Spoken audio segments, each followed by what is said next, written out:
Hi லக்கிட்டீஸ், இன்றைக்கி நம்ம டேயோட எஃப்எஃபானா my rocked husband episode 27 தான் பார்க்க போகிறோம். So it's must imagine your self. Okay, வாங்க நம்ம வீடியோக்குள்ளே போகலாம். லாஸ்ட் இடத்துல விட்டுருந்தோம் அப்படின்னா லக்ஷ்மியோட அட்வைஸை கேட்டதுக்கப்புறம் மனசு தேத்திக்கிட்டே பெட்ரூம்க்கு முன்னாடி போய் நிற்கிறீங்க.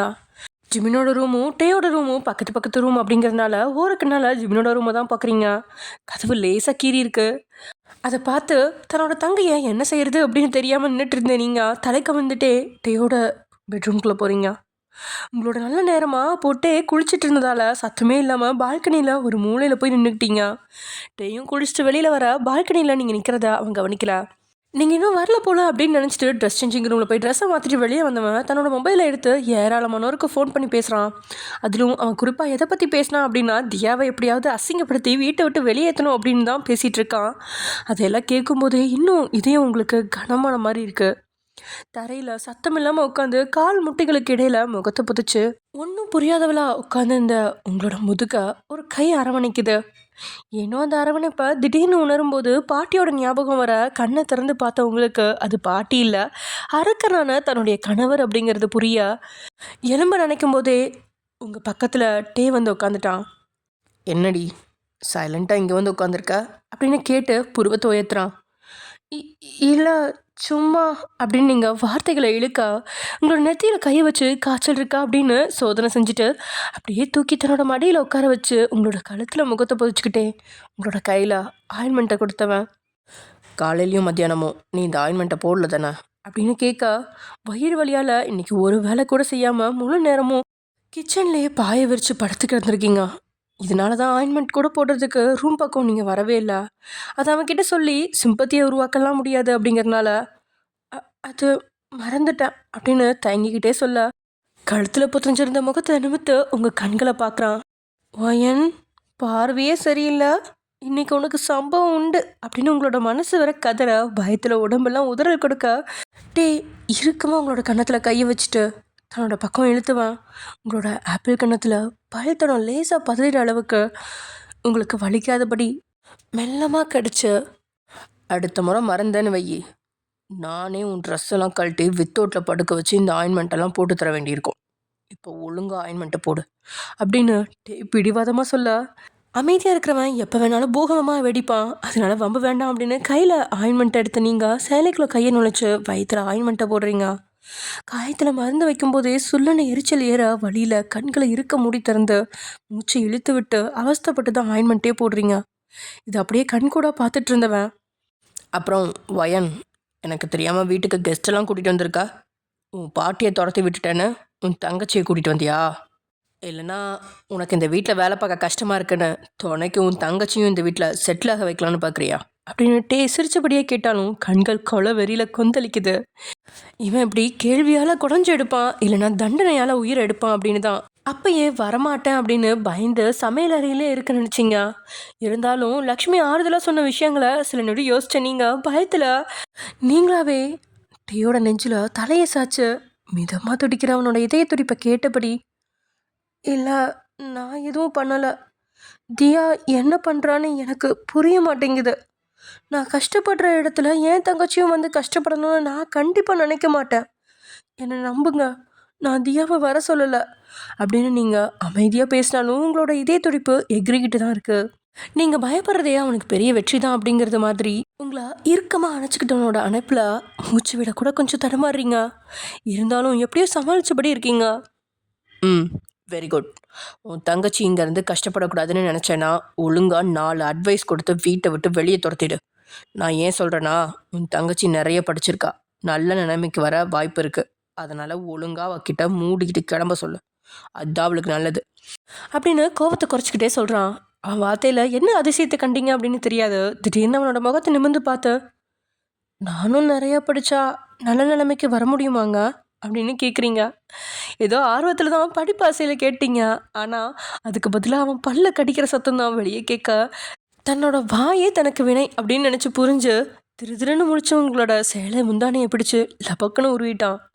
அவன் இழுத்த வேகத்தில் சேஃப்டி பின்லாம் நெளிஞ்சு விலக சேலை முந்தானை கலண்டு அவனோட கையோட செல்ல பயத்தில் தலை சுற்றி போய் கையை எக்ஷேப்பில் வச்சு உடலை மறைச்ச நீங்கள் பின்னாடி போக முடியாமல் அவன் மேலேயே சாஞ்சிட்டீங்க.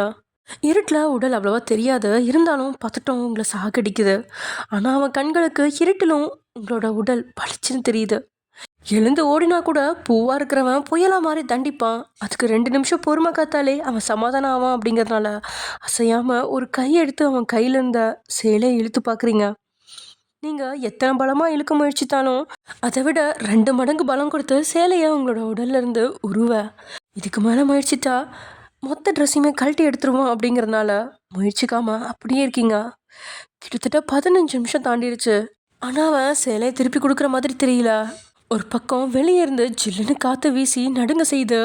இன்னொரு பக்கம் இடுப்பு, முதுகு, வயிறுன்னு எல்லாம் வெளியே தெரிய அது அவனுடைய மூடை மாற்றிடுமோ அப்படிங்கிற பயத்தில், மன்னிச்சிடுங்க, நான் தெரியாமல் பேசிட்டேன், இனிமே வாயை திறக்க மாட்டேன் அப்படின்னு சொல்ல, இன்னொரு முறை வாயை திறந்தேன்னு வச்சுக்கோ, சேலையோட சேர்த்து அந்த ஜாக்கெட்டும் என் கையில் தாண்டி இருக்கும் அப்படின்னு மிரட்டிட்டு சேலையிலேருந்து கையெடுக்கிறான்.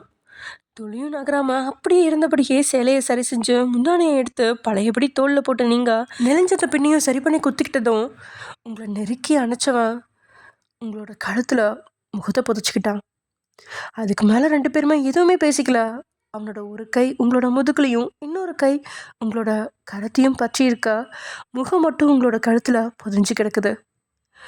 நீங்களும் அவன் தோளில் சாஞ்சபடி அப்படியே இருக்கா. கிட்டத்தட்ட 1 மணி நேரத்துக்கு மேலே போயிடுச்சு. உங்களை மடியிலேருந்து அவன் கீழே இறக்கி வர மாதிரியும் இல்லை, அப்படியே தான் உட்காந்துருக்கான். அவனுக்கு கால் வலிக்குதா வலிக்கலையான்னு கூட தெரியல. இருந்தாலும் அசையாமல் அப்படியே உங்களை வச்சுக்கிட்டே இருக்கா. ஒரு கட்டத்தில் அவனோட உடலோட சூடு உங்களுக்கு இதமானதாக இருக்குது. அப்படியே உங்களையும் அறியாமல் தூங்கவும் ஆரம்பிச்சிட்டிங்க. அது அவனுக்கும் நல்லா தெரியும். இருந்தாலும் எந்த அசைவும் இல்லாமல் அப்படியே இருக்காங்க. இன்னும் ஒரு 1/2 மணி நேரம் தாண்டி கழுத்துல இருந்து முகத்தை எடுத்து உங்களோட தோள்பட்டையில் கிஸ் பண்ணிட்டு அப்படியே உங்களை தூக்கிக்கிட்டு எழுந்தவன் பெட்டில் படுக்க வச்சு போர்வையை போர்த்தி விட்டுட்டு டேபிள் ஃபேனையும் வச்சுட்டு அழகாக தூங்கிட்டு இருக்கவங்கள சில செகண்ட்ஸ் பார்த்தவன் வேகமாக ட்ரெஸ் மாற்றி அங்கேருந்து கிளம்புறான். அதோட வீட்டுக்கு வெளியே நின்றுட்டு இருந்த அவனோட காரில் ஏறி கிளம்பிட்டான். டே வீட்டை விட்டு போனதை யார் கவனிக்கிறாங்களோ இல்லையோ, தியா சரியாக கவனிச்சிட்டா. ஏன்னா பக்கத்து ரூம் தானே. ஆனால் டேயோட ரூமில் இருந்து ஒரு துளி சத்தம் கூட வெளியே கேட்கவே இல்லை. ஜிமினோட ரூம் பால்கனியிலேருந்து எட்டி பார்த்தாலும் கூட சுத்தமாக தெரியவே இல்லை. இதனால் ரொம்ப நேரமாக அங்கேயும் இங்கேயும் குட்டி போட்டு போன மாதிரி சுற்றிட்டு இருந்தவ டே அங்கேருந்து போன அடுத்த செகண்ட் வேகமாக ஓடி போய் நீங்கள் இருந்த பெட்ரூம் கதவை தட்டுறா. ஆனால் உள்ள சவுண்ட் ப்ரூஃப் அப்படிங்கிறதுனால சுத்தமாக சத்தமே கேட்கல. அதோட நீங்கள் இருந்த உடல்நிலையில் நீங்கள் அசந்து தூங்கிட்டு இருக்கீங்க. டைம் என்னவோ 9 மணி தான் ஆகுது. ஷிட், 9 மணிக்கு எதுக்கு தூங்குறா? அக்கா கிட்ட பேசலான்னு பார்த்தாலும் அதுக்கான சந்தர்ப்பம் கிடைக்காது போல இருக்கே அப்படின்னு நினச்ச தியா அந்த ரூமோட பூட்டை உடைக்க வேண்டியதான் அப்படின்னு கோடாலி எடுத்துக்கிட்டு தைரியமாக வந்துட்டா.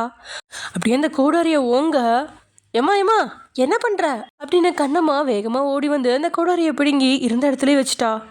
ஏமா பொண்ணு, நீ உன் புருஷனோட படுக்கை அறை கதவை உடச்சி உள்ளே போனதெல்லாம் இருக்கட்டும், ஆனால் டே தம்பியோட ரூமை உடைக்கணும்னு நினைக்காத.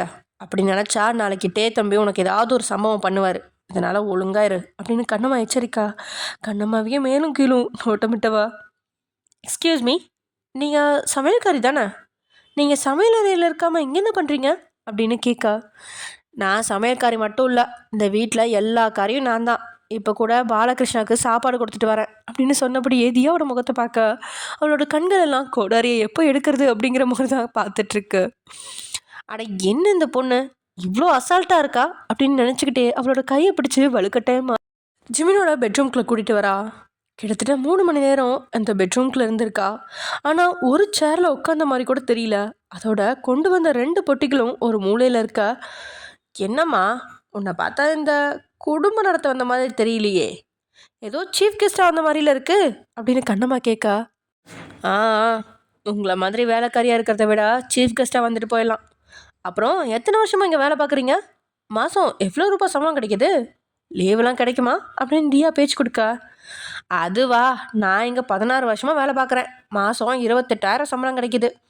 லீவெலாம் எதுவும் கிடைக்காது. இருந்தாலும் மாதத்தில் 2 நாள் லீவ் எடுத்துகிட்டு ஊருக்கு போயிட்டு வருவேன்.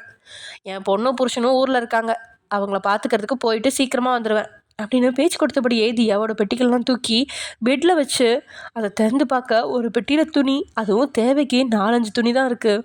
இன்னொரு பெட்டி நிறையா ஏராளமான ஃபைல்ஸ் இருக்குது. அதெல்லாம் கண்ணம்மா எடுத்து வெளியே வைக்க, ஹலோ லேடி, என்ன பண்ணுறீங்க அப்படின்னு தியா கேட்கா. உன்னோட பொருள் எல்லாத்தையும் பத்திரமா கபோர்டில் வைக்க போகிறேன். உனக்கு ஏதாவது உதவி வேணும்னா பண்ண சொல்லி தான் லக்ஷ்மி அம்மா என்னை அனுப்பி வச்சாங்க அப்படின்னு கண்ணம்மா சொல்ல, இங்கே பாருங்க, எனக்கு 2 கை இருக்குது, என்னோடய வேலையை நானே பார்த்துக்கிறேன், நீங்கள் எனக்கு ஹெல்ப் பண்ண வேண்டாம் அப்படின்னு சொல்லி கண்ணம்மாவோட கையில் இருந்த ட்ரெஸ் எல்லாம் வாங்கி பறிச்சவ அங்கேருந்த ஜிமினோட கபோர்டுக்குள்ளே அதை வைக்கலாம் அப்படின்னு கபோர்டை கதை திறக்க போக, ஏம்மா ஒரு நிமிஷம் இல்லை, அதை திறக்காத அப்படின்னு கண்ணம்மா கத்துறதுக்குள்ள தியா மேலே ஒரு மலையே திரண்டு வந்து விழுகிற மாதிரி மொத்த ட்ரெஸ்ஸுமே குஞ்சு விழ அவளே பாரம் தாங்காமல் குப்புற விழுந்துட்டா. அவள் விழுந்து கிடக்கிற அடையாளம் கூட தெரியாத மாதிரி அந்த அளவுக்கு மொத்த ட்ரெஸ்ஸும் அவன் மேலே வந்து விழுகுது. கண்ணம்மா தான் அடித்து பிடிச்சு அந்த ட்ரெஸ்ஸுக்கு அடியில் கிடந்த தியாவை இழுத்து வெளியே கொண்டு வந்து காப்பாத்துறா. அப்படின்னு நெஞ்சில் கை வச்சு மூச்சை இழுத்து விட்டவ, என்ன கருமம் அது, ஒழுங்காக ட்ரெஸ்ஸை மடித்து கூட உள்ளே வைக்க மாட்டிங்களா? சின்ன குழந்தை ஏதாவது டோரை ஓப்பன் பண்ணி அந்த குழந்தைக்கு ஏதாவது ஆகியிருந்தால் என்ன பண்ணுவீங்க அப்படின்னு தியா கண்ணம்மா கிட்ட மல்லுக்கிட்டா. தியாவோட கோபத்தை பார்த்து சிரிச்ச கண்ணம்மா, என்னம்மா கட்டிக்கிட்ட புருஷனோட குணம் தெரியாமலா கட்டிக்கிட்ட? நான் இந்த துணியெல்லாம் மடித்து தான் வச்சுருந்தேன், ஆனால் உன் புருஷன் தான் இது எல்லாத்தையும் சுருட்டி கபோர்டில் கூச்சி வச்சுருக்கான் அப்படின்னு கண்ணம்மா மறுபடியும் ஜிமினோட ட்ரெஸ் எல்லாம் ஒவ்வொன்றா எடுத்து மடித்து வைக்க ஆரம்பிக்கிறா. அதோட அதே கபோர்டில் 2 வரிசையாக தனித்தனியாக ஒதுக்கி அதை தியாவுக்கு கொடுத்தவ, இதில் உங்கள் துணியை வச்சுக்கோங்கம்மா அப்படின்னு சொல்ல தியாவும் அவளோட ட்ரெஸ்லாம் எடுத்து அதில் வச்சுட்டு பக்கத்தில் இருக்க லாக்கரை திறந்து அவளோட ஃபைல்ஸை வைக்கலான்னு திறக்கா. அந்த லாக்கர் முழுசுமே கண்களை பறிக்கிற அளவுக்கு அத்தனை பணம், அதுவும் சாவி கூட வச்சு பூட்டாமல் திறந்து கிடக்குது. அதுவும் இந்திய படம், வெளிநாட்டு படம்னு கட்டுக்கட்டாக குவிஞ்சு கிடக்க அப்படியே அதிர்ச்சியோட வாயை பிளந்தவ, இந்த பணம் எப்படி இங்கே வந்துச்சு அப்படின்னு கேட்கா. இதெல்லாம் உன் புருஷனோட பணம் தான் அப்படின்னு கண்ணம்மா சொல்ல அப்படியே திகச்சு போனவ, என்ன சொல்கிறீங்க, ஜிமின் பணம் சம்பாதிக்கிறாரா? ஆனால் நான் விசாரித்த வரைக்கும் அவன் வேலை வெட்டி எதுவும் பண்ண மாட்டான், ஊர் சுற்றி தெரிவான்னு தானே சொன்னாங்க. ஒரு வேளை அவர் யாருக்கும் தெரியாமல் பிஸ்னஸ் ஏதாவது பண்ணுறாரா அப்படின்னு தியா ஆர்வமாக கேட்கா. கல்யாணம் ஆயிடுச்சு, கர்ப்பமாக இருக்கிறேன் அப்படின்னு சொல்லி தான் வீட்டுக்குள்ளே வந்திருக்கா. ஆனால் ஜிமின் பற்றின ஒவ்வொரு விஷயத்தையும் அவள் கண்ணம்மா கிட்ட தான் விசாரிக்கிறா. அதனால கண்ணம்மாக்கே குழப்பமாக இருக்க தியாவையே மேலும் கிரமாக பார்க்க கண்ணம்மா அவளோட கழுத்தில் கிடக்கிற தாலியை பார்த்து கொஞ்சம் திணறி போகிறா. இருந்தாலும் காட்டிக்காம, இங்கே பாருமா, உன் புருஷனை பற்றி உனக்கு எதுவுமே தெரியாத மாதிரியே கேட்குற, அவன் என்னைக்கு வேலைக்கு போயிருக்கான், இதெல்லாம் அவன் அப்பா சம்பாதிச்ச பணம், அப்பா பையனுக்குள்ளே பெருசாக ஒத்துக்காது, இருந்தாலும் டே தம்பி சொன்னார்னு ரகுநாதன் பணம் கொடுப்பாரு, அதை வச்சு ஜிமின் தம்பி ஜாலியாக ஊர் சுற்றுவார், நீ கொஞ்ச நேரம் இங்கேயே இரு, நான் போய் ரூமை க்ளீன் பண்ணுறதுக்கு பொருளை எடுத்துகிட்டு வரேன் அப்படின்னு சொல்லபடியே கண்ணம்மா அங்கேருந்து நகர்றா.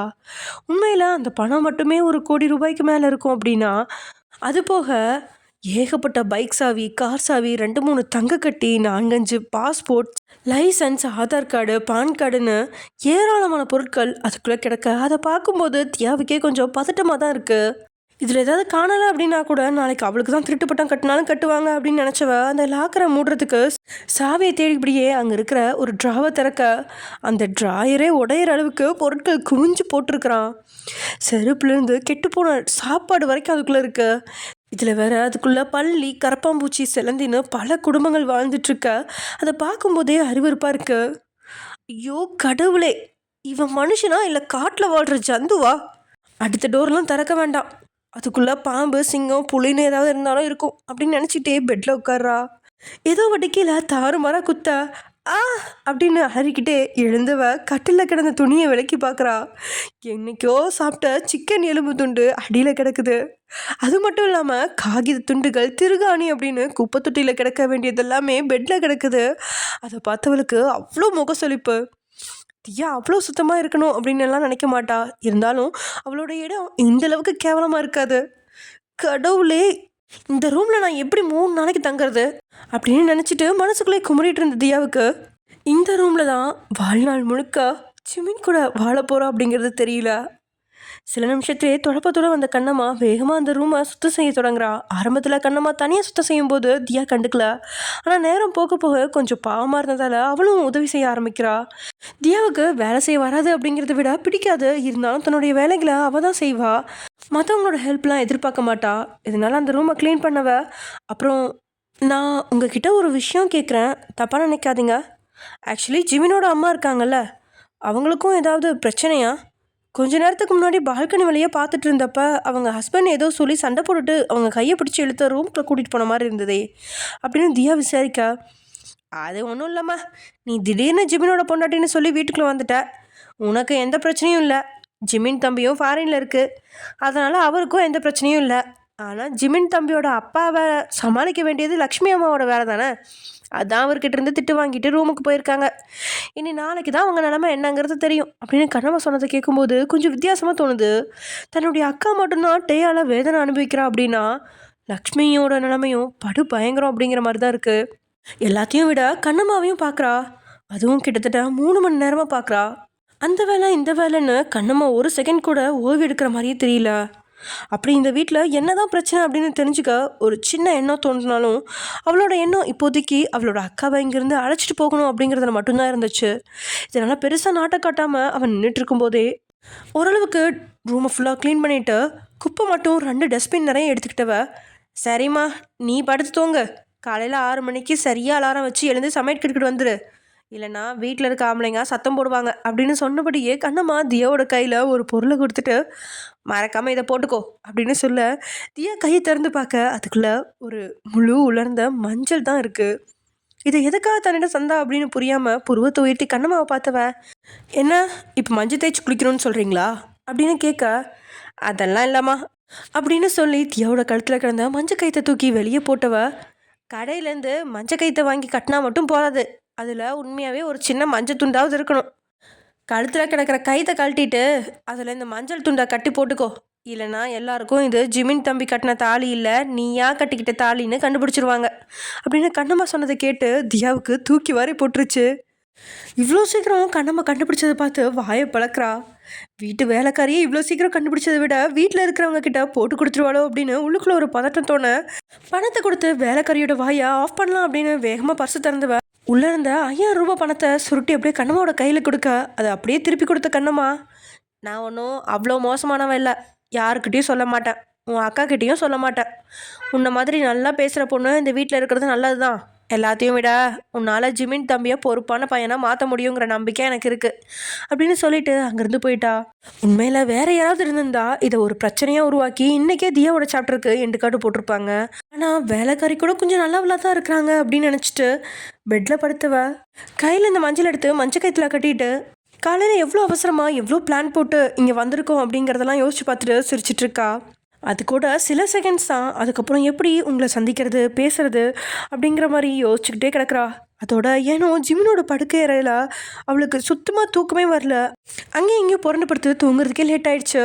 அதே சமயம் இங்கே வெளியில் போயிட்டு வந்துட்டே ரொம்பவே லேட்டாக வீட்டுக்கு வர அந்த சத்தத்தை கேட்டு கண்ணம்மா வேகமாக எழுந்து ஒரு கப் தண்ணீரோடு வந்து நிற்க அதை எடுத்து குடிச்சபடியே, லக்ஷ்மி அம்மா தூங்கிட்டாங்களா அப்படின்னு கேட்க, தம்பி தூங்கிட்டாங்க அப்படின்னு கண்ணம்மா சொல்ல, அவங்க ஜிமினை நினச்சி ஏதாவது ஃபீல் பண்ணுறாங்களா, ஐ மீன் ஏதாவது உங்ககிட்ட சொன்னாங்களா அப்படின்னு கேட்கா. லக்ஷ்மி ஜிமினை நினச்சி வேதனைப்படுறாளோ இல்லையோ கட்டின கணவனை நினச்சி தான் வேதனைப்படுறா. இன்றைக்கி வெளியில் பக்கமாக திட்டி தீத்திட்டான், ரூமுக்குள்ளே என்ன குடும்பம் செய்கிறானோ அப்படின்லாம் கண்ணம்மாவுக்குள்ளே பதட்டம் இருக்கு. டேக்கிட்ட சொல்லலாம் அப்படின்னு கூட தோணுது. ஆனால் டேக்கிட்ட இப்போ சொல்ல போனால் அவன் நேரடியாக பிரச்சனையை உருவாக்குவான். ரகுநாதனும் நல்ல மாதிரி காலில் விழுந்து மன்னிப்பு கேட்பான். 2 நாளில் பிரச்சனை ஓஞ்சிரும். அதுக்கப்புறம் 1 வருஷம் கண்ணம்மாவை பார்க்குற இடத்துலலாம் கேவலப்படுத்தி ரகுநாதன் தொந்தரவு செய்வான். அப்படிங்கிறதுனால இல்லை தம்பி, அந்த மாதிரிலாம் எதுவும் இல்லை, அவங்க நல்லா தான் இருக்காங்க, அவ்வளோவா வருத்தப்படல. அதோட லக்ஷ்மி அம்மாவுக்கு அவங்கள மாதிரி அமைதியான பொண்ணை விட ரொம்ப நல்லா பேசுகிற பொண்ணு மருமகளாக வந்ததில் ரொம்ப சந்தோஷம் அப்படின்னு எக்ஸ்ட்ரா 2 பிட்டை சேர்த்து போட்டா. இதனால் சந்தேக பார்வையை கண்ணம்மாவை பக்கம் வீச கண்ணம்மாவுக்கு பரதநாட்டியம் ஆடுற மாதிரி தான் உள்ளுக்குள்ளே பயம் அப்படிங்கிற நாட்டியம் ஆட தொடங்கிருச்சு. இருந்தாலும் எத்தனை வருஷம் இங்கே வேலை செஞ்சுருப்பா, கொஞ்சமாவது மெயின்டைன் பண்ண தெரியாதா என்ன? இதனால் அவள் கொஞ்சம் தைரியமாக நிற்கா. உண்மையாகவே அந்த பொண்ணை பிடிச்சிருக்கா அப்படின்னு கேட்கா. ஆமாம் தம்பி, அப்படி தான் என்கிட்ட சொன்னாங்க, உங்களுக்கு நம்பிக்கை இல்லைன்னா அம்மா கிட்ட கேட்டு பாருங்க அப்படின்னு கண்ணம்மா சொன்னதுக்கப்புறம் முகம் கொஞ்சம் கோணலாக தான் மாறுது. எதுவும் பேசாமல் கிளாஸை திருப்பி கொடுத்துவேன் பேக்கெட்டுக்குள்ளே கையை விட்டு உள்ளே இருந்த 2000 ரூபாய் தாள்களில் 20க்கும் மேற்பட்ட தாளை எடுத்து அவள் கையில் திணிச்சான். நேற்றுக்கு தெரிஞ்சே தான் எச்சில் தண்ணி அவங்க 2 பேர் மேலேயும் ஊற்றுனேன், அதுக்கு மன்னிப்பெல்லாம் கேட்க மாட்டேன், காம்ப்ளிமெண்ட்ரியாக அதை வச்சுக்கோங்க அப்படின்னு சொல்லிட்டு அங்கேருந்து போகிறான். கண்ணம்மாவும் எதுவும் பேசாமல் அந்த பணத்தை மொத்தமாக இடுப்பில் சுருட்டி வச்சுக்கிட்டா. ஏன்னா தம்பி இப்படி தான் கோவப்படுவான், மன்னிப்புலாம் கேட்க மாட்டான், அதுக்கு பதிலாக ஏதாவது வாங்கி கொடுப்பான், இல்லைனா பணம் கொடுப்பான். அதுக்காக எல்லாருக்கும்லாம் அப்படி செய்ய மாட்டான். கண்ணம்மா மயூரி இவங்க 2 பேர்த்துக்கும் தான் இப்படிலாம் செய்வான். புதுசாக இப்போ உங்களுக்கும் அதே மாதிரி தான் செஞ்சிட்ருக்கான். அதோட அவன் தர்ற பொருளை வாங்காமல் திருப்பி கொடுத்தா அதுக்கும் பிரச்சனை வரும். அப்படிங்கிறதுனால அவன் தர்ற பணத்தை அல்லது பொருளை கண்ணம்மா வாங்கிக்குவாங்க. நேராக பெட்ரூம்குள்ளே வந்தவன் ரூம் லைட் ஆன் பண்ணாமலேயே ட்ரெஸ்ஸை மாற்றிட்டு வர நீங்கள் போர்வையா தலையிலேருந்து கால் வரைக்கும் ஃபுல்லாக மூடிட்டு படுத்துட்ருக்கீங்க. நீங்கள் மூச்சு விடுறதுக்கு கொஞ்சமாக போர்வையை கீழே இறக்கி விட்டவன் ஒரு கை வயிற்றுலையே இருக்கா, இன்னொரு கையால் போர்வையை அழுத்தி பிடிச்சபடி உங்களை மறந்து தூங்கிட்டு இருக்கீங்க. சத்தம் இல்லாமல் பக்கத்தில் உட்காந்து நெத்தியில் கை வச்சு காய்ச்சல் இருக்கா அப்படின்னு பார்க்குறான். காய்ச்சல் எதுவும் இல்லை அப்படின்னதும் உங்கள் முகத்தையே கொஞ்ச நேரம் கூர்ந்து பார்த்துக்கிட்டே இருக்கான். எந்த ஒரு மேக்கப்பும் போட மாட்டீங்க, ஆனால் கூட அவ்வளோ அழகு, அதுவும் இயற்கையான அழகு. ஒரு பிம்பிள் முகத்தில் இருந்தால் கூட அதுவும் அவ்வளோ அழகாக உங்களோட முகத்தில் தெரியுது. உண்மையில் தேவதை தான் கட்டியிருக்கேன் அப்படின்னு உள்ளுக்குள்ள ஒரு கொண்டாட்டம், ஆனால் வெளியே தான் காட்டிக்க மாட்டானே. இன்னைக்கு முழுசும் நீங்கள் கிச்சனில் தான் படுத்து கிடந்தீங்க அப்படின்னு அவனுக்கு முன்கூட்டியே தெரியும். ஏன்னா சிசிடிவி கேமரா எதுலேயுமே நீங்கள் தென்படவே இல்லை. அதனால தான் இன்னைக்கு தியா வீட்டுக்கு வந்ததை நினச்சி கொலவெறியே இருந்தும் அதை உங்ககிட்ட துளி கூட காட்டவே இல்லை அவன். நீங்களே உணராத வகையில் உங்களோட கையை எடுத்து உள்ளங்கையில் உதட்ட பதிச்சு ஒரு முத்தத்தை கொடுக்குறான். ஆனால் ஏனோ உதட்ட கைகள்ல இருந்து எடுக்கவே தோணலை. உங்களோட உடலில் போட்டிருந்தா லக்ஸ் சோப்போட வாசம் அவனை தாறுமாறா திணறடிக்குது. சேலை வேற கொஞ்சம் விலகி இருக்கா, வளைவு நெளிவான இடுப்பு பளிச்சுன்னு அவன் கண்களுக்கு தெரியா. மூடு வேற தாறுமாறா எகிறா, உங்களை முழுசுமா எடுத்துக்க தூண்டுது. ஆனால் உங்ககிட்ட நெருங்கி பிரயோஜனம் இல்லை, உங்களுக்கு தான் பீரியட்ஸ் ஆச்சே அப்படிங்கிறதுனால கொஞ்சம் கட்டுப்படுத்தி தான் விளங்குறான். என்ன பொண்ணுடா இவ, எப்படி பார்த்தாலும் இவ பக்கத்தில் இருக்கிறப்ப கண்ட்ரோல் பண்ணவே முடியல. எந்த பொண்ணுக்கிட்டேயும் ஹார்மோன் இப்படிலாம் துள்ள மாட்டேங்குது, ஆனால் இவகிட்ட மட்டும் எதுக்கு இப்படி துள்ளுது அப்படின்னு கொஞ்சம் செகண்ட்ஸ் நினச்சிட்டு உங்களை விட்டு விலக நினச்சாலும் உங்களோட உடலை தானே எடுத்துக்க முடியாது. விரல்களால் தீண்டினா தப்பில்லையே அப்படின்னு ஆசை விடலை. ஒற்றை விரலை இடுப்பில் எடுத்து வைக்கிறான். நீங்கள் அதை உணரவே இல்லை. இடுப்பில் கை வச்சாலே பஞ்சு மேலே கையை வைக்கிற மாதிரி குளிஞ்சு உள்ளே போயிட்டு வெளியே வருது. அந்த அளவுக்கு சாஃப்டாக இருக்குது உங்களோட உடல்.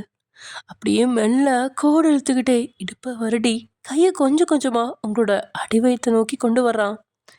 உண்மையில இப்படி செய்கிறது கூட ஏதோ ஒரு வகையில் அவனுக்கு ஆண்மையை தான் கூட்டுது. அப்படியே தீண்டின விரல்கள் உங்களோட தொப்பில் அடையவும் தூங்கிட்டு இருந்த நீங்கள் ஏதோ உணர்வு வர பத்திரி போய் அலறி அடித்து எழும்புன வேகத்தில் அட்டையோட மூக்கில் உங்களோட கை மோதி அவன் தடுமாறி கீழே விழ நீங்கள் பயந்து போய் லைட்ஸ் ஆன் பண்ண அங்கே ருத்ரமூர்த்தியா டே தான் நின்றுட்டுருக்கான். அவனை பார்த்தோன்னே நீங்கள் அப்படியே நடுங்கி போயிட்டீங்க. லேசாக தான் கை அடிச்சிச்சு, ஆனால் மூக்கிலேருந்து ரத்தம் மட்டும் துளிர்விட அதை கையால் துடைச்சவனுக்கு அவ்வளோ கோவம். பக்கத்தில் அந்த ஜாடி எடுத்து அடிக்கிற மாதிரி ஓங்க, அதுக்கே பயந்து நடுங்கின நீங்கள் ஆ அப்படின்னு நடுங்கி உடம்பை எக்கி பிடிச்சி கண்ணை இருக்க மூட்றீங்க. பல்ல கடிச்சுக்கிட்டு ஜாடியை டேபிளில் வச்சு பக்கத்தில் வந்து உங்களோட ப்ளவுஸை பிடிச்சி இழுக்கிறான். அவன் இழுத்த வேகத்தில் ப்ளவுஸ் தோள்பட்டிலேருந்து விலக பயத்தில் நடுங்கி போன நீங்கள் ப்ளவுஸை அழுத்தி பிடிக்க, என்னடி வேணும்னு தானே அடிச்ச அப்படின்னு அவன் கொந்தளிக்க, இல்லை சத்தியமாக இல்லை, தெரியாம தான் கைப்பட்டுடுச்சு, நான் மருந்து வேணா வச்சு தரேன் அப்படின்னு சொன்ன நீங்கள் எதையுமே யோசிக்காமல் இன்னொரு கையால் முந்தானையை எடுத்து அவனோட மூக்கிலேருந்து வர ரத்தத்தை தொடச்சி அவன் மூக்கை பிடிச்சி அங்கேயும் இங்கேயுமா ஆட்டி காயம் எங்கேயாவது இருக்குதா அப்படின்னு உள்ளே எட்டியெல்லாம் பார்க்குறீங்க. ஆனால் எதுவும் உங்களோட கண்ணுக்கு தெரியல. நீங்கள் செய்கிற செயல் ஏதோ சின்ன குழந்தையோட செயல் மாதிரி இருக்கா, மனசு லேசாக இழகுது. அப்படியே உங்கள் ப்ளவுஸ்லேருந்து கையை எடுத்துட்டான். உங்களோட ட்ரெஸ்ஸை கீழே நழுவாமல் சரி செய்கிறீங்க. அதுக்குள்ளே உங்களோட இடையில அழுத்தி பிடிச்சி தான் மேலே மோதும்படி நிறுத்தினவன், நான் எப்போ வேணா தொடுவேன், நீ என்னோட ப்ராப்பர்ட்டி, எனக்கு ஆசை வரும்போது உன்னை எடுத்துப்பேன், தடுக்கணும்னு கனவுலையும் நினைக்காத அப்படின்னு உங்களோட உடலை ஆணோட பசியை போக்குற ஒன்றா மட்டும்தான் பார்க்குறான். அன்பாக எடுத்துக்கிறேன் அப்படின்னு சொன்னால் கூட இப்போ இருக்கிற மனநிலை அதை ஏற்றுக்காது. இதில் மிரட்டுறானே அப்படின்னு நொந்து போன நீங்கள், என்னோட விருப்பம் இல்லாமையே எடுத்துப்பீங்களா, உங்களுக்கு என் ஆசை முக்கியம் இல்லையா அப்படின்னு அடிமட்ட வருத்தத்தோடு கேட்குறீங்க. உன் ஆசை எனக்கு முக்கியம் இல்லை, எனக்கு தேவைப்படுறப்ப முழுசாக எடுத்துப்பேன். புருஷனை சந்தோஷப்படுறதா தானே இதெல்லாம் வச்சுருக்கா, அப்புறம் எதுக்குடி நான் உன் ஆசையை கேட்கணும், போய் படுத்து தூங்கு அப்படின்னு சொன்னவன் மூக்கில் வந்த ரத்தத்துக்கான மருந்து போட்டு சரி செஞ்சுட்டு ரூமோட விளக்கு ஆஃப் செஞ்சு சட்டையை கழட்டிட்டு சோஃபாவில் குப்புறப்படுத்துட்டான். இவ்வளோ நேரம் நிம்மதியாக தான் தூங்குனீங்க, ஆனால் இப்போது அவன் வார்த்தை உங்களோட நிம்மதியும் தூக்கத்தையும் பறிச்சது மாதிரி பெட்டில் சோகமாக படுக்கிறீங்க. எல்லாருக்கும் அன்பாக பேசுகிற கணவன், ஆனால் உங்களுக்கு மட்டும்தான் எல்லாம் தலைகீழாக நடக்குது அப்படின்னு நினச்சிக்கிட்டே தூங்குறீங்க. டேக்கு உங்கள் மேலே பாசம் இருக்குது, அதே நேரம் நீங்கள் செய்கிற தப்புகளுக்கான கடுமையான தண்டனையும் கொடுக்குறான். நீங்கள் பக்கத்தில் இருந்தால் ஹார்மோன்லாம் தாறுமாறாக துடிக்குது, உங்களை எடுத்துக்க வேணும் அப்படின்னு ஆசையும் இருக்குது. ஆனால் காதலோட பாசத்தோட நெருங்கணும், விட்டு கொடுத்து போகணும் அப்படிங்கிற எண்ணம் மட்டும் துளியும் இல்லை. அதனால தான் பிஸ்னஸில் நம்பர் ஒன்னாக இருந்தாலும் குடும்ப விஷயத்தில் அவன் பின்தங்கியிருக்கான். நெக்ஸ்ட் டே மார்னிங் நீங்கள் குளிச்சு ரெடியாகி கிச்சனுக்குள்ளே வந்துட்டீங்க. அங்கே கண்ணம்மா மட்டும்தான் இருக்கா. அக்கா, அத்தை வரலையா அப்படின்னு கேட்கா. இல்லைம்மா, நீ இந்த காய்கறிகளை வெட்டு, நான் சமைக்கிறேன் அப்படின்னு சொல்லி சமையல் வேலையில் செஞ்சுக்கிட்டே இருக்கா. தினமும் லக்ஷ்மி கிச்சனில் இருப்பா, ஆனால் இன்னைக்கு இல்லாததால் கொஞ்சம் நெருடலாகவே இருக்கு. அக்கா, அத்தைக்கு என்னாச்சு? ஏன் அவங்க வரல? உடம்பு ஏதாவது முடியலையா அப்படின்னு நீங்கள் நோண்டி நோண்டி கேட்கா. எப்படியும் நேற்று ரகுநாதன் போட்ட சத்தத்துக்கும் கையை பிடிச்சி இழுத்துட்டு போனதுக்கும் லக்ஷ்மியை அடித்து பஞ்சராக்கி போட்டிருப்பான் அப்படின்னு கண்ணம்மாவுக்கு தெரியும். ஆனால் தேவையில்லாமல் சொல்லி உங்களை பயப்பட வைக்க வேணாம் அப்படின்னு. ஆமாம்மா, உடம்பு ஏதாவது முடியலையா இருக்கும், வயசான காலம் இல்லை, அவங்க கொஞ்சம் ரெஸ்ட் எடுக்கட்டும், நாமளே சமைப்போம், கொஞ்ச நேரத்தில் வந்துடுவாங்க அப்படின்னு சொன்னபடியே கண்ணம்மா வேலையில் மும்முரமாக இருங்க. உங்களோட முகம் மொத்தமாக மாறுது. அத்தைக்கு திடீர்னு என்னாச்சு? ஒரு வேளை ஜிமின் அத்தானுக்கு கல்யாணம் ஆனதை நினச்சி ரொம்ப ஃபீல் பண்ணுறாங்களோ, அதனால தான் அவங்களுக்கு உடம்பு முடியாமல் போச்சோ? தியா ஏன் இந்த மாதிரி பண்ணுறா? உண்மையை சொல்லி வந்திருக்காளா இல்லை பொய் சொல்லி வந்திருக்காளான்னு வேற தெரியலையே. எல்லாத்தையும் விட தியாவால் தான் அத்தைக்கு உடம்பு முடியாமல் போச்சுன்னு என் புருஷனுக்கு தெரிஞ்சா தியாவை என்ன நினைப்பாரோ அப்படின்னு நீங்கள் ஒரு பக்கம் வேறு விதமாக நினச்சி வருத்தத்தில் மூழ்கிட்டீங்க. இருந்தாலும் வேலைகள்லாம் கரெக்டாக தான் செஞ்சிட்ருக்கீங்க. அந்த நேரத்தில் டேயும் ஜாக்கிங் முடிச்சு வர எப்படியோ காஃபியை போட்டு டே முன்னாடி வந்து நின்றுட்டீங்க. ஜாக்கிங் முடிச்சுட்டு வந்தவனுக்கு வாசல்லே கொண்டு போய் கொடுத்துட்டீங்க. 2 நாளாக உங்கள் கையால் காஃபி குடிக்கணும் அப்படின்னு எதிர்பார்த்தான், ஆனால் நடக்கல. இன்னைக்கு அவன் எதிர்பார்க்கல, ஆனால் நீங்கள் கொண்டு வந்ததை பார்த்து கொஞ்சம் மகிழ்ச்சி தான். ஆனால் அதெல்லாம் வெளியில் காட்டிக்காம காஃபி எடுத்தவன் விஷம் எதுவும் போடல தானே அப்படின்னு தலை குனிஞ்சு நின்று உங்களை பார்த்து கேட்க ஒரு செகண்ட் பதறி போய் அவனோட முகத்தை பார்த்து இல்லை அப்படின்னு தலையாட்ட. ஆ ஆ, உன் தங்கச்சி காஃபி போட்டால் விஷம் போடுவா, நீ விஷம் போட மாட்ட, உனக்கு என் மேலே நம்பிக்கை இருக்குது அப்படின்னு குத்தி பேசுகிறானா இல்லை பாசமாக பேசுகிறானான்னு கூட உங்களால் புரிஞ்சிக்கவே முடியல. இதனால் குழப்பத்தோடு அவனை பார்த்துக்கிட்டே நிற்கும்போது காஃபியை குடிச்சு கப்பை அவங்களோட கையில் கொடுத்தவன் போய் எல்லா வேலையும் பாரு அப்படின்னு சொல்ல தலையாட்டி பொம்மை மாதிரி அங்கேருந்து தலையாட்டிக்கிட்டே கிளம்பும்போது உங்களோட இடுப்பில் கையை வச்சு இழுத்து தன்னோட சேர்த்து நிறுத்தி கன்னத்தில் பட்டும் படாமலும் ஒரு முத்தத்தை கொடுத்து அவன் பாட்டுக்கு கேஷுவலாக போயிட்டான். உங்களுக்கு அதிர்ச்சியில் வாய் திறந்துருச்சு. எதுக்கு இந்த முத்தம் அப்படின்னு புன்னகைக்கிறத விட முத்தத்துக்கு பின்னாடி ஆப்பு இருக்குமா அப்படிங்கிற பயம் தான் உங்களுக்கு வாட்டி வதைக்குது. ஏம்மா, ஹாலில் நடந்த எந்த சீனியும் நான் பார்க்கல, கொஞ்சம் இங்கே வா, சமையல் வேலை நிறைய இருக்குது அப்படின்னு கண்ணம்மா சத்தம் போட தன்னிலைக்கு வந்து உங்களுக்கு வெக்கப்படுறதா இல்லை கேவலப்படுறதா அப்படின்னு தெரியாத ஒரு சமாளிப்பு புன்னகை வீசிக்கிட்டே சமையல் அறை நுழைறீங்க. என்ன வயன், புருஷனை கைக்குள்ளே போட்ட போல இருக்கே அப்படின்னு கண்ணம்மா கேட்க உதட்டில் இருந்த சின்ன புன்னகையும் காற்றுல கரையா வேண்டாம் வெறுப்போட பார்த்தவ. அட போங்கக்கா, அவரையெல்லாம் யாரும் கண்ட்ரோல் பண்ணவே முடியாது. எனக்கு தெரிஞ்சு அவர் தான் என்னை கண்ட்ரோல் பண்ணிகிட்ருக்காரு. எத்தனை நாளைக்கு தான் இப்படியே பயந்து பயந்து வாழ போகிறேன்னு தெரியல. இதில் போதாததுக்கு என் தங்கச்சியும் இங்கேயே வந்து விழுந்துட்டா. அவள் நிலமையை நினச்சா இன்னும் கவலையாக இருக்குது அப்படின்னு நீங்கள் புலம்ப. அப்போ தான் கண்ணம்மாவுக்கும் தியாவோட ஞாபகம் வர டைமை பார்க்குறா. மணி 7. நேற்றுக்கு 6 மணிக்கு கண்ணம்மா கிச்சனுக்கு வர சொல்லியும் தியா இன்னும் வெளியே வராதனால ஒரு செகண்ட் யோசிச்சவ, ஏம்மா உன் தங்கச்சி காலையில் எத்தனை மணிக்கு கிளம்புவா அப்படின்னு கேட்கா. அதுவா, அவள் காலையில் வேலை வெட்டி இல்லாமல் இருந்தால் 8 மணிலேருந்து 10 மணிக்குள்ளே எழுந்திரிச்சிருவா அப்படின்னு நீங்கள் சொன்ன வார்த்தையை கேட்ட கண்ணம்மாவுக்கு பகீர்னு இருந்துச்சு. இந்த வீட்டில் ஜிமினை தவிர எல்லாருமே 6 மணிக்கே எழுந்திரிச்சிருவாங்க. இதனால் தியாவை ஜிமினுக்கு ஏற்ற ஜோடின்னு நினைக்கிறதா இல்லை எந்த மாதிரியான பிரச்சனையை சந்திக்க போகிறாளோ அப்படின்னு தெரியாமல் கண்ணம்மா நின்றுட்டுருக்கா. அப்போ சுனில் வேகமாக வந்து சோஃபாவில் உட்காடுறான். அவனுக்கு கண்ணம்மா வேகமாக க்ரீன் டீ கொண்டு போய் கொடுக்க அப்போ கரெக்டாக தியா வர்றா. அதுவும் 7:30 மணிக்கு தூக்கம் முழுசுமே கலையாமல் 2 அடி கூந்தல் எல்லா பக்கமும் விரிஞ்சு கிடக்க ஒரு ட்ராக் பேண்ட்டும் டிஷர்ட்டும் போட்டுக்கிட்டு கொட்டாவை விட்டபடி நேராக வந்தவ கண்ணம்மாவோட கையில் இருந்த டீயை வாங்கி குடிக்கிறதுக்காக போகும்போது திடீர்னு அதை பிடுங்கின கண்ணம்மா, ஏம்மா இது ஐயாவுக்கான காஃபி, உன் காஃபி கிச்சனில் இருக்குது அப்படின்னு சொல்லி பணிவாக சுனில்கிட்ட நீட்டா கண்ணம்மா. அப்படியே முகத்தை அருவறுப்பாக வச்சவன் அங்கேருந்த டிஷ்யூ பேப்பர் எடுத்து டீ கப்பை முதல்ல நல்லா துடைச்சான்.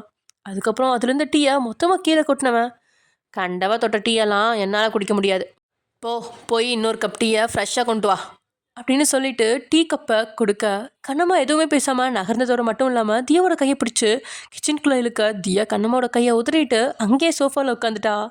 தியா அந்த டீயை வாங்கினாலே தவிர குடிக்கவே இல்லை. இருந்தால் கூட அந்த கப்பை ஏதோ தொடக்கூடாதவ தொட்ட மாதிரி எச்எல் டீ அப்படிங்கிற மாதிரியும் அவன் கேவலப்படுத்தினதை அவளால் ஏற்றுக்கவே முடியல. கண்ணம்மாவுக்கும் அவளை வற்புறுத்தி அழைக்க முடியல. அப்படிங்கிறதுனால அவள் கிச்சனுக்குள்ளே போயிட்டா. இந்த சோஃபாவில் பொண்ணுங்க எல்லாம் அவ்வளவா உட்காந்ததே கிடையாது. கெஸ்ட்டோ இல்லை ஆண்களோ மட்டும்தான் உட்கார சோஃபா. அதில் உயரமாக உட்காந்துட்டா. அதோட இங்கிலீஷ் நியூஸ் பேப்பரையும் கையில் எடுத்து வாசிக்கவும் தொடங்கிட்டா. இதனால சுனில் கோமா அவளை முறைச்சி பார்க்குறான். அதை கண்டு காணாத மாதிரி உட்காந்துருக்கா தியா. கொய்யால டீ கப்பை தொட்டதுக்கே டீ கீழே ஊத்துறியா? இப்போ வாயை திறந்து ஏதாவது கமெண்ட் சொல்லுடா. அதுக்கு நான் சொல்கிற ரிப்ளைல நீ என்கிட்ட வாயே திறக்க மாட்ட.